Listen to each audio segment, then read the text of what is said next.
Welcome to Sweet Life Beat Life. We hope this video helps.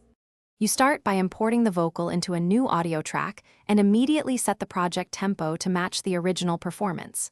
Once done, enable flex mode on the track and pick flex time if you need timing changes or flex pitch if you only need pitch correction. Make sure the audio region is selected and transient markers are visible. This reduces artifacts later. You want clean transients so stretching behaves predictably, and keeping sample rate consistent avoids unwanted. Now focus on the actual tempo change. Choose monophonic flex for most solo vocal lines because it preserves articulation.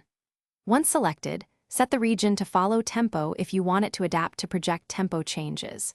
For precise control, open the tempo track and draw the desired tempo curve or manually drag transient markers to tighten timing.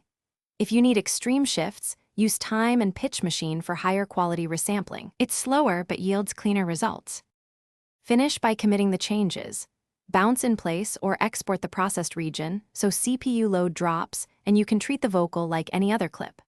Once done, A/B the processed vocal against the dry track and apply subtle EQ and compression to glue it back into the mix.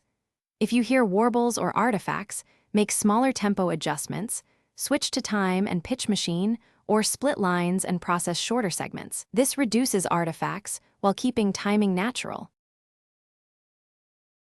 Thanks for watching. Consider subscribing if we helped you.